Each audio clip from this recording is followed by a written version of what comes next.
Now today we will discuss about IV graph.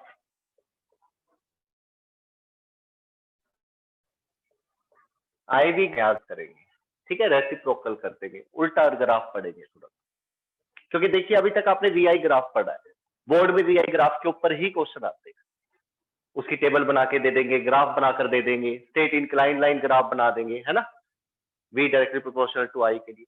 IV graph अगर आ जाए तो क्या होगा, सारे के सारे जैसे बैक काउंटिंग के क्वेश्चंस होते हैं, इस तरह से आपके क्वेश्चन चल पड़ेंगे। तो ग्राफ ड्रॉ करेंगे, सबसे पहले एक ग्राफ बनाएंगे। IV ग्राफ का मतलब है I को आपने Y एक्सिस पर वर्टिकल और V को X एक्सिस पर हॉरिजॉन्टल में ले लिया, ठीक है। अब इसका ग्राफ कैसा बनेगा, what will be the nature of graph in this situation if a conductor or a circuit are ohmic. Ohmic बताया था कल, ओमिक क्या होते हैं, जो ओम्स लॉ को ओबे करेंगे। ओम्स लॉ को ओबे क्या करेंगे, मतलब जैसे जैसे वोल्टेज को इंक्रीज करेंगे करंट भी इंक्रीज होगा, और उनकी जो रेशो है वोल्टेज टू द करंट की वो क्या रहेगी, कांस्टेंट, वो क्या रहेगी, कांस्टेंट, ठीक है। तो वो होगा ओमिक कंडक्टर। तो चलो डायग्राम बना देते हैं। IV ग्राफ भी कैसा बनेगा, straight incline, straight incline. But इधर जो क्वेश्चन है, इधर जो बात है वो क्या है, किसका स्लोप क्या होगा। देखिए मैंने अभी भी आपके पास दो ग्राफ दे दिए आपको, ये लीजिए दो ग्राफ दे दिए, दोनों स्ट्रेट इंक्लाइन लाइन ग्राफ है। ये किसी कंडक्टर का, ये किसी कंडक्टर का है। मान लो इसका रेजिस्टेंस है R1 और इसका क्या है, R2। क्वेश्चन आपसे पूछ लिया गया कौन सा ज्यादा है, विच रजिस्टर इज ग्रेटर, R1 और R2। तो आप कैसे स्लोप लेके पता लगाते थे। तो सबसे पहले आपका काम क्या है कि आपको स्लोप लेना आना चाहिए। कोई भी ग्राफ दे रखो उसका स्लोप लेना आना चाहिए। तो स्लोप लेंगे, सबसे पहले R1 का ले लेते हैं। स्लोप लेने के लिए क्या होता है, एंगल देखिए इसका हॉरिजॉन्टल के साथ कितना बन रहा है, θ1, इसका कितना बन रहा है, θ2। स्लोप लेना आना चाहिए, मैं बार बार कह रहा हूं, slope of IV graph, slope of क्या सिखाया था, टेंजेंट थीटा से लिखते हैं। किससे लिखते हैं, लेकिन यहाँ पे किसके लिए है, θ1, θ1, ठीक है। टेंजेंट θ1 क्या होता है, परपेंडिकुलर अपॉन बेस होता है। परपेंडिकुलर क्या है, ये वाली एक्सिस, कहीं से भी ले सकते हो, कहीं से भी ले सकते हो। ये लो, ये ले लिया, ये है परपेंडिकुलर, और ये किसको शो कर रहा है, I, करंट I को, करंट I को। तो मेरा फर्ज बनता है कि मैं परपेंडिकुलर के सामने वो वैल्यू लगाऊं। बेस, बेस क्या है, V को रिप्रेजेंट करना। तो स्लोप ऑफ IV ग्राफ मेरे पास क्या आया है, I upon V। I upon V क्या होता है, reciprocal of resistance, reciprocal of resistance, ठीक है। अब रेसिप्रोकल ऑफ रेजिस्टेंस को क्या बोलते हैं, एक चीज और ऐड कर लो, कंडक्टेंस। क्या बोलते हैं, कंडक्टेंस। साथ में अपने माइंड में फिट करोगे, जो काम रेजिस्टेंस का होता है, जैसे रेजिस्टेंस को इंक्रीज कर देते हैं, डिक्रीज कर देते हैं, कब होता है इंक्रीज, कब होता है डिक्रीज, ठीक है। इसी तरह से आपने बिल्कुल उसका उल्टा आंसर देना है कंडक्टेंस के लिए। इसके लिए रेजिस्टेंस क्या करता है, रेजिस्ट करता है करंट को, है ना। कंडक्टेंस क्या करता है, जाने देता है करंट को, जाओ जाओ जाओ, पास करवाता है फटाफट। तो कहने का मतलब क्या है कि अगर जो आप रेजिस्टेंस इंक्रीज इसमें लिखोगे, उसमें कंडक्टेंस डिक्रीज लिखोगे। फार्मूला है उसका, मतलब डायरेक्टली इनवर्स क्या होता है, इनवर्सली प्रोपोर्शनल, ठीक है। चलो ये हो गया 1/, R1 क्या लिखो?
तो यहां से जो वैल्यू आ गई है ये आपके पास 1/R1 की आई है, जिसको आप G1 भी बोलेंगे, ठीक है?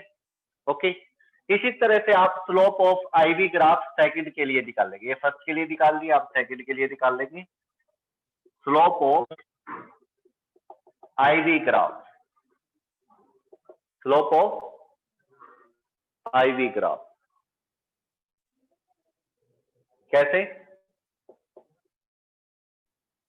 टेंजेंट θ2 इज इक्वल टू, फिर क्या करेंगे? Perpendicular upon base. Any doubt, any problem? अब क्या होगा? फिर दोबारा से परपेंडिकुलर और बेस लीजिए। R2 के लिए परपेंडिकुलर, फिर दोबारा किसको रिप्रेजेंट करेगा, है ना? और ये B डैश। तो परपेंडिकुलर अपॉन बेस, परपेंडिकुलर यहां पर क्या हो जाएगा? I डैश, और जो पोटेंशियल डिफरेंस होगा वो क्या होगा? V डैश, ठीक है? लेकिन I upon V, current upon voltage क्या होता है? फिर दोबारा से रेसिप्रोकल ऑफ रेजिस्टेंस, तो आप इसको क्या बोल देंगे? R2। क्या बोल देंगे? R2। लेकिन इसको आप G2 कंडक्टेंस भी ले, रेसिप्रोकल ऑफ रेजिस्टेंस कंडक्टेंस। तो अभी तक क्वेश्चन था कि कौन इनमें से ज्यादा बड़ा है, कौन इनमें से ज्यादा है, किसकी वैल्यू ज्यादा है। तो उसके बाद यहां से देखिए आप, टेंजेंट θ1 इज इक्वल टू क्या है? 1/R1। Tangent θ2 is equal to क्या है? 1/R। टेंजेंट थीटा की वैल्यू अगर आप जानते हो तो आप इसके आंसर दे सकते हो।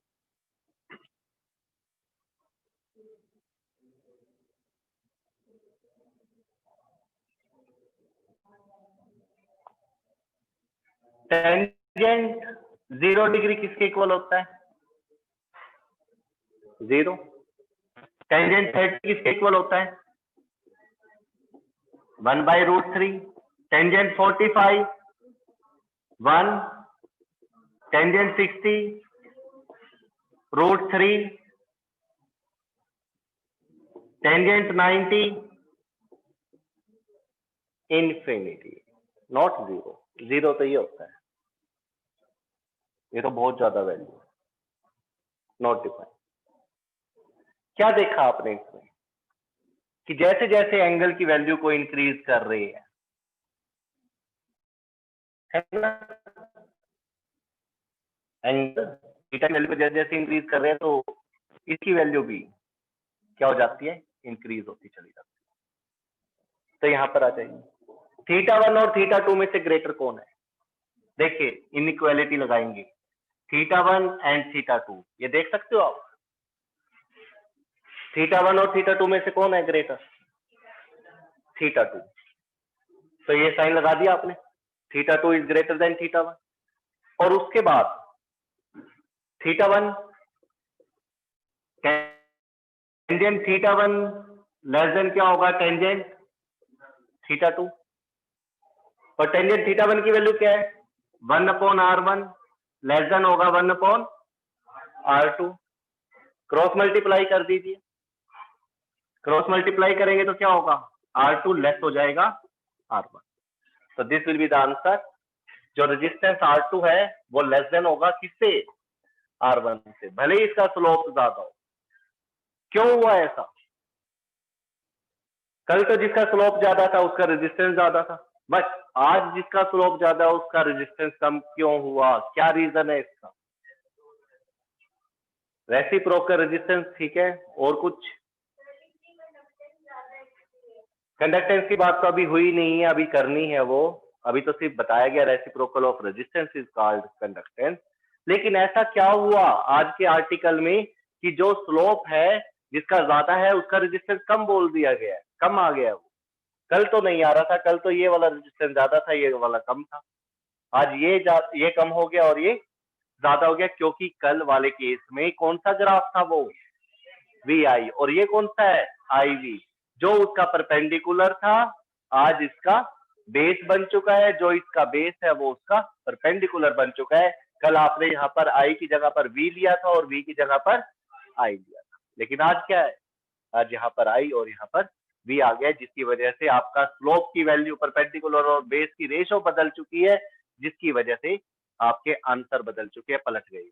ठीक है, कोई डाउट, कोई प्रॉब्लम इस चीज में? नोट कर लीजिए।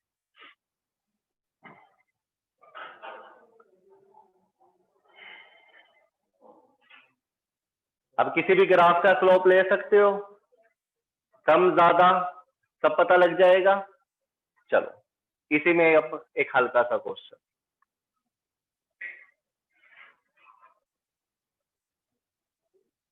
बाकी बच्चे नोट करते रहेंगे, मैं एक ग्राफ बना रहा हूं,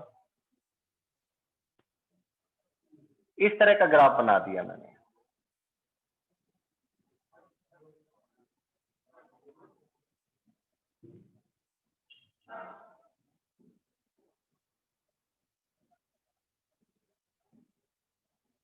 इस तरह से, this is V, this is I, ठीक है। पॉइंट लगा दिया A B C, A B C, ठीक है। 3 पॉइंट्स लगा दिए इस मैंने ग्राफ के ऊपर। इन तीनों पॉइंट्स में से अब आपको बताना है कि सबसे ज्यादा रेजिस्टेंस कहां होगा और क्यों। सी पर क्यों, वाई? सी का स्लोप ज्यादा है, क्या है, स्लोप ज्यादा है। कैसे पता लग रहा है, ये देखिए, इस बी पॉइंट को देखिए, बी पॉइंट को कंपेयर करिए इस एक्सिस के साथ, एक्स एक्सिस के साथ, कितना एंगल बन रहा है, दिख रहा है, माइनस एंगल, थोड़ा सा एंगल दिख रहा है। इसी तरह से इसको, इसका टेंजेंट लीजिए, देखो कर्व लाइन जो होती है ना, कर्व लाइन की डायरेक्शन क्या है, उसकी डायरेक्शन लेने के लिए क्या लिया जाता है, टेंजेंट लिया जाता है। क्या लिया जाता है, टेंजेंट, टचिंग लाइन, स्पर्श रेखा बोलते हैं। इस तरह से इसको लीजिए एक्स एक्सिस के साथ, ये दिख रहे हैं दोनों एंगल, ये थीटा और थीटा डैश, दोनों में से एंगल किसका ज्यादा है, थीटा डैश, थीटा से। और कौन सा ग्राफ है, वी आई ग्राफ में जिसका थीटा ज्यादा उसका रेजिस्टेंस ज्यादा। और अगर आई वी ग्राफ होता तो आंसर उल्टे हो जाने थे, यस और नो? यानी कि एंगल देखकर स्लोप देखा जा रहा है। एंगल किसका ज्यादा बन रहा है कर्व लाइन में, दिख रहा है साफ, theta dash is greater than theta, theta dash is greater than theta. Tangent theta dash भी क्या होगा, टेंजेंट थीटा से ग्रेटर होगा, है ना। उसके बाद tangent theta, V I graph का स्लोप किसके इक्वल होता है, रेजिस्टेंस। तो यहाँ का रेजिस्टेंस ज्यादा होगा और थीटा वाले का कम होगा, सिंपल। कोई प्रॉब्लम नहीं, थीटा लेना आ गया। बाई चांस ग्राफ ऐसे हो तो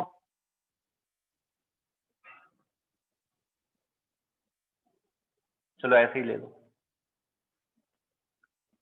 एक पॉइंट ये दे दिया, एक ये दे दिया। बाई चांस वर्ड क्यों बोल रहा हूं, शायद ऐसा ना हो, है ना।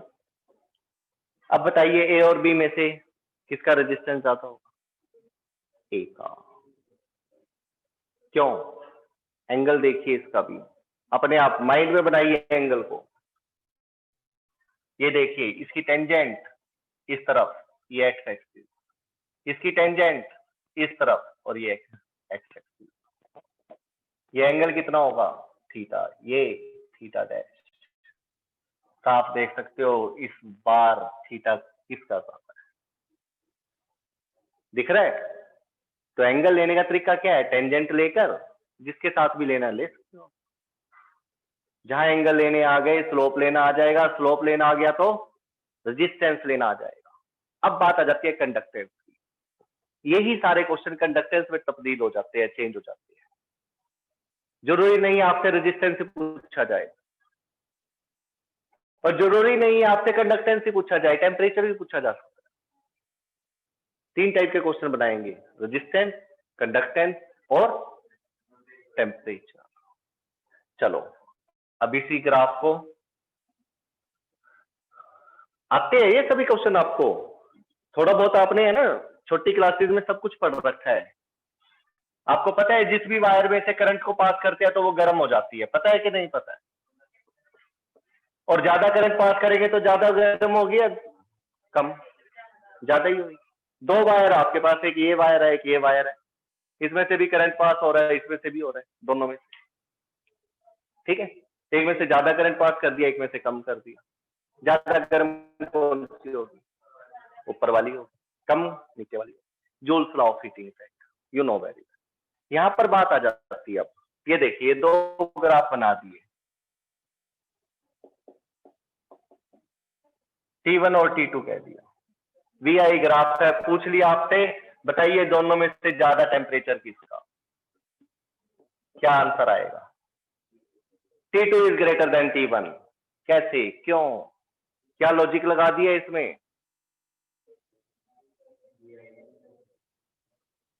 क्या लॉजिक लगा दिया मैंने रेजिस्टेंस ही निकालना है हर केस में। पहले क्या निकालना है, रेजिस्टेंस किसका ज्यादा होगा, T2। और जिसका रेजिस्टेंस ज्यादा होता है ना बेटा, उसमें से अगर करंट पास हो जाए वो ज्यादा गर्म होती है। ये बात मैंने आपको पहले ही बताई थी। लेंथ ज्यादा कर दो, एरिया कम कर दो, पतली और लंबी तार का रेजिस्टेंस क्या होता है, ज्यादा होता है। तभी तो बड़े बड़े इंस्ट्रूमेंट मोटी तार लगाते हैं उसमें, पतली तार होगी वो ज्यादा गर्म होगी। तो यहां से देखिए आपको पता है रेजिस्टेंस किसका ज्यादा होने वाला है, किसका ज्यादा होने वाला है, T2 का। जिसका रेजिस्टेंस ज्यादा होगा उसमें से देखो सेम करंट जाता है। यहाँ करंट की वैल्यू क्या है, कांस्टेंट। V और I रेशो चल रहा है, वोल्टेज करंट चल रहा है, ठीक है। जैसे जैसे वोल्टेज बढ़ाओगे करंट बढ़ाओगे, करंट बढ़ेगा ओम्स लॉ से। रेजिस्टेंस की वैल्यू आ जाएगी R2R1। जिसका रेजिस्टेंस ज्यादा उसकी हीट एनर्जी ज्यादा, by the formula H is equal to I square RT। Resistance ज्यादा तो हीट ज्यादा, गर्म ज्यादा होगी, गर्म ज्यादा होगी तो टेम्परेचर ज्यादा होगा। कोई प्रॉब्लम। तो जहां आपने पूरा का पूरा आर्टिकल जब तैयार कर ही लिया है, ओम्स लॉ, वी आई की रेशो लेनी सीख ली है, ग्राफ सीख ली है, टेबल सीख ली है, ठीक है, स्लोप लेना आ गया है, तो आगे 2 वर्ड और पढ़ के आप अपने आप को क्या कर सकते हो, सिक्योर कर सकते हो। इसमें बोर्ड में कहीं से भी क्वेश्चन आए, कंपटीशन लेवल के भी आ जाए, तो आप ये क्वेश्चन को सोल्व कर सकते हो इसलिए। बस शर्त क्या है कि आपको स्लोप लेना आना चाहिए। स्लोप के साथ 2-4 फार्मूले जो आपको बताए गए हैं, पूरे के पूरे कितने हैं इसमें, मेरे ख्याल से 11 से 12 फार्मूले इलेक्ट्रिसिटी। अगर वो आपको आते हैं और उनको एक दूसरे के साथ कंपेयर करना आता है, घुमाना आता है, तो you can easily solve these question. तो ग्राफिकल को लेकर कोई टेंशन, अब 5 मार्क्स में बन जाते हैं क्वेश्चन। वी और आई का रिलेशन पता होना चाहिए, ग्राफ पता होने चाहिए अच्छी तरह से, और एक टेबल भी दे सकता है वो, उस टेबल में वैल्यू भी पुट करनी आनी चाहिए आप, ठीक है। चलो इसके बाद जो हमारा नेक्स्ट आर्टिकल है वो है रेजिस्टेंस का। किसका? रेजिस्टेंस। क्या होता है resistance? Opposition offered for current by a wire or a conductor or an you can say electric circuit also.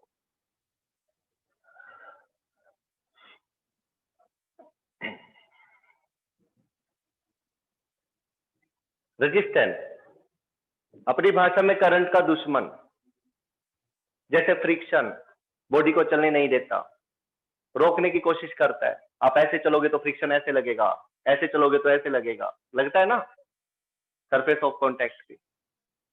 अगर आप ऐसे चल रहे हो, ऐसे रगड़ रहे हो इसके ऊपर, देखो ये तो क्या हो रहा है, ये नीचे वाला जो सरफेस है इसको आपको ये रोक रहा है, अपोज कर रहा है। ऐसे ही एयर रेजिस्टेंस होता है, वाटर रेजिस्टेंस होता है। ये सब क्या करते हैं? रोकते हैं। हम जिस दिशा में चलेंगे हमारे अपोजिट काम करेंगे, हमारे अपोजिट फोर्स लगाएंगे। ऐसे ही वायर के ऊपर करंट चलता है, वायर के ऊपर करंट चलता है, लेकिन वो वायर भी उसको क्या करती है? रेजिस्ट करती है, अपोज करती है किसी प्रॉपर्टी को। This opposition quality of a conductor or a wire you can say is called resistance. क्या होता है रेजिस्टेंस? रेजिस्टेंस कैपिटल आर से नोट करते हैं, और इसके एसआई यूनिट क्या होते हैं? ओम। ओम का सिंबल इस तरह से भी लिखा जा सकता है, ठीक है। क्या देखा गया इसमें? एक फार्मूला जिसके अंदर पता लगा रेजिस्टेंस जो है वो लेंथ के डायरेक्टली प्रोपोर्शनल होता है। किसके? लेंथ के directly. Second, area of cross section के इनवर्सली प्रोपोर्शनल होता है। एरिया ऑफ क्रॉस सेक्शनल के इनवर्सली प्रोपोर्शनल। मतलब क्या है इसका? लंबाई बढ़ाओगे किसी वायर की तो रेजिस्टेंस बढ़ जाएगा, लेकिन अगर एरिया बढ़ाओगे तो रेजिस्टेंस कम हो जाएगा। तो हमने इन दोनों चीजों का बड़ा यूज करा, बहुत यूज करा।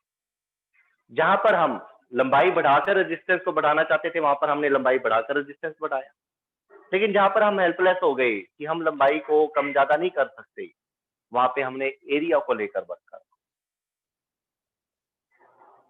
वहां पे हमने एरिया को लेकर वर्क करा, तार को मोटा पतला बनाया गया। कई और भी कारण होते हैं। पतली तार में से ज्यादा करंट पास नहीं कर सकते, ब्रेक हो जाती है। Joules law of heating effect, melt हो जाएगी, टूट जाएगी।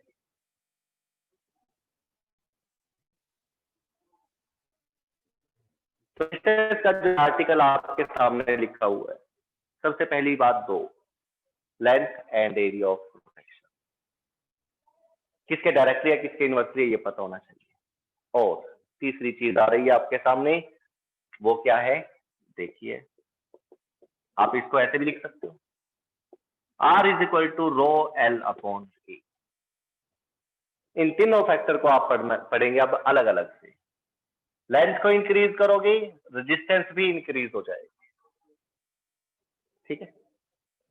किसी में का एरिया अगर आपने डिक्रीज करा तो रेजिस्टेंस इंक्रीज होगा, और अगर आपके पास किसी चीज की रेजिस्टिविटी ज्यादा है तो भी रेजिस्टेंस ज्यादा होगा। ये रो क्या है? रेजिस्टिविटी। और स्पेसिफिक रेजिस्टेंस भी बोलते हो, स्पेसिफिक रेजिस्टेंस। और ये नेचर ऑफ मटेरियल पर डिपेंड करता है, नेचर ऑफ मटेरियल पर। जो चीज करंट को पास नहीं होने देना चाहती, ऐसे मटेरियल की रेजिस्टिविटी क्या होगी? बहुत ज्यादा। देखो ये दो वायर पोज, ये दो वायर, ये करंट को इजीली पास कर रहा है और ये मुश्किल से। तो दोनों में से रेजिस्टिविटी किसकी ज्यादा होगी? जो ये मुश्किल से करंट जा रहा है। रेजिस्टिविटी भी एक टाइप का रेजिस्टेंस ही लेकर चलो माइंड में, लेकिन वो लेंथ और एरिया से बढ़ेगा घटेगा नहीं। वो मटेरियल की खुद की क्वालिटी है, वो शुरू से ही उसका दुश्मन बना पड़ा है। किसका? करंट। ठीक है, पर यूनिट वैल्यू के साथ इसकी वैल्यू ली गई है रेजिस्टेंस की। 1 मीटर ये ले ली वायर किसी मटेरियल की, एक ये ले ली। ठीक है, दोनों में से सेम करंट पास करके देखा तो पता लगा इसमें से कम करंट जा रहा है, इसमें से ज्यादा जा रहा है, तो इसकी रेजिस्टिविटी ज्यादा हो गई और इसकी कम हो गई। कंडक्टिविटी के मामले में उल्टा आंसर हो जाएगा। रेजिस्टिविटी का जो रेसिप्रोकल होता है उसको बोलते हैं conductivity. Reciprocal of resistivity is called conductivity. कई बार कंडक्टिविटी को लेकर क्वेश्चन पूछ लेते हैं। मैंने अभी आपको क्या बताया है? रेजिस्टेंस का जो रेसिप्रोकल है वो क्या होता है? कंडक्टेंस। आपने रेजिस्टेंस पढ़ लिया तो कंडक्टेंस में जाने में क्या दिक्कत है? जो आपका आंसर आया उसको उल्टना ही तो है, पलटना ही तो है। जो रेजिस्टेंस आ गया आपके पास, मान लो आपके पास 2 ओम रेजिस्टर आ गया, 2 ओम रेजिस्टेंस की वैल्यू आ गई। मैंने क्वेश्चन पूछ लिया कंडक्टेंस बताइए, तो क्या 1/2 करके आप आंसर नहीं बता सकते? बता सकते हो।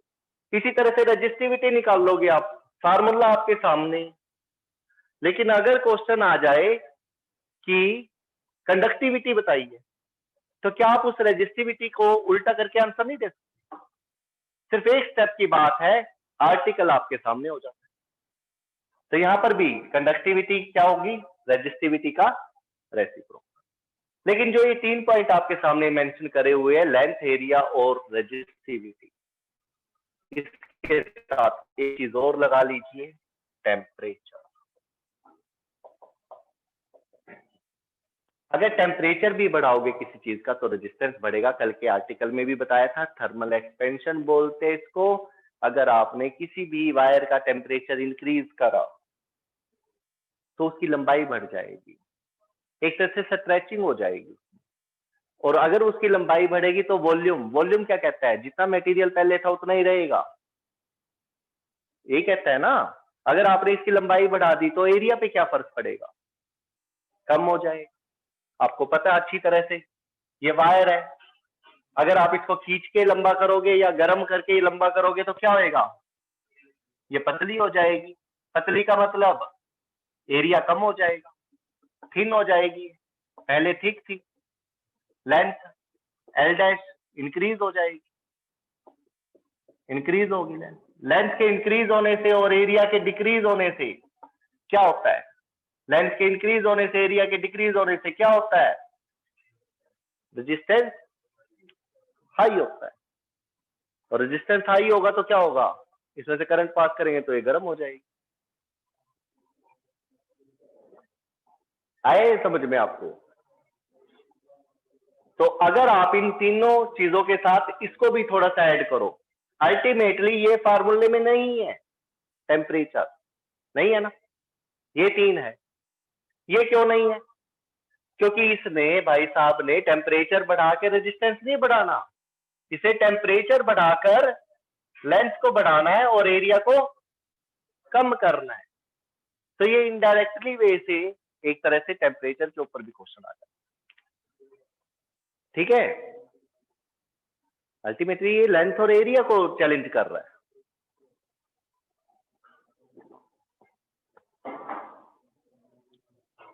ये सारे क्लियर है पॉइंट? इनमें कोई दिक्कत बेटा? कोई दिक्कत नहीं। अब बात आ जाती है लेंथ, एरिया और रेजिस्टिविटी के क्वेश्चन कैसे आते हैं।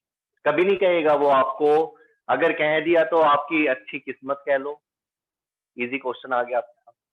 कभी नहीं कहेगा लेंथ को इंक्रीज कर दिया, बताओ रेजिस्टेंस पे क्या इफेक्ट पड़ेगा। नो, ये तो बच्चों वाला क्वेश्चन है, सारे बता देंगे लेंथ बढ़ेगी। ठीक है, वो बड़े क्वेश्चन बनाता है आपके लिए। बनाता है कैसे? एक लॉन्ग और थिक वायर है, लॉन्ग और थिन वायर है, लॉन्ग एंड थिन वायर, और एक क्या है? Short and thick wire. बताइए इनमें से किसमें से करंट इजीली पास हो? और रीजन भी दीजिए। एक तार लंबी और पतली है और एक वायर छोटी और मोटी है।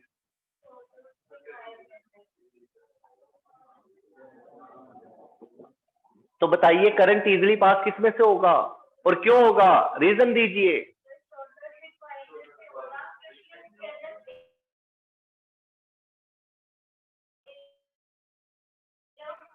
इसमें से करंट इजीली होगा, क्यों? आइए आंसर पे। आप देखिए आंसर तो ये है, लेकिन इसके बीच की कहानी क्या है। शॉर्ट का मतलब लेंथ कम, थिक का मतलब एरिया ज्यादा। ये आपको पहली लाइन में लिखना है। A short and thick wire has, yes, small length and greater area. By this resistance का फार्मूला क्या होता है, रो एल बाई। तो एल कम और ए ज्यादा होने से क्या होगा, रेजिस्टेंस कम हो जाएगा। रेजिस्टेंस कम होने से ओम्स लॉ, रेजिस्टेंस कम होने से क्या होगा, करंट ज्यादा पास होगा। This is your answer. Book में नहीं मिलेंगे आपको इस टाइप के आंसर, बुक में नहीं मिलेंगे। वो अपनी मर्जी से एक दो लाइनें लिख देते हैं, कहीं से भी होते ठीक है वो, बट इनकम्प्लीट आंसर होते हैं। दैट्स वाई कंफ्यूजन क्रिएट करते हैं। तो आप जहां से चले हो, जहां तक जाना है, कंसेप्ट लगाकर चलेंगे, सारे के सारे पॉइंट्स लगाकर चलेंगे। ठीक है, आ रहे हैं ये सब समझ में, अब हो रहे हैं सब क्लियर। बहुत तगड़ा मैथमेटिक्स है ये, जिसमें स्लोप वगैरह वगैरह सब कुछ, इनइक्वालिटीज लगाकर देखो आप क्या कुछ करते हो। इसी तरह से रेजिस्टिविटी के ऊपर क्वेश्चन बनते हैं। ये धोखाधड़ी का केस आ जाता है भाई, डायरेक्ट बोल रहा हूं इसको मैं, ये बड़ा ही डिस्टर्ब करता है बच्चों को। अभी आप इसके और भी क्वेश्चन करेंगे। आपने देखो लेंथ और एरिया को लेकर कर दिया क्वेश्चन, कर दिया ना, और भी क्वेश्चन करेंगे आप।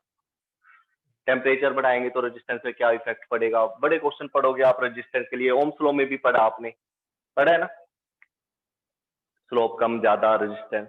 आप रेजिस्टेंस में इतने ज्यादा चले जाते हो कि आप इसको भूल जाते हो। ये वो है जो आपकी सारी मेहनत पे पानी फेर सकता है। मतलब पूरा क्वेश्चन आपने इतना सारा देखो पढ़ा, समझा, सब कुछ करा, लेकिन लास्ट में इसने आकर सब गड़बड़ कर दिया। आपने प्रैक्टिस कर ली बाकी रेजिस्टेंस के लिए, लेकिन इसको छोड़ दिया। ये नेचर ऑफ मटेरियल पर डिपेंड करता है, और इसका लेंथ और एरिया से कोई वास्ता नहीं है। लेंथ और एरिया से कोई इफेक्ट नहीं करेगा इसके ऊपर।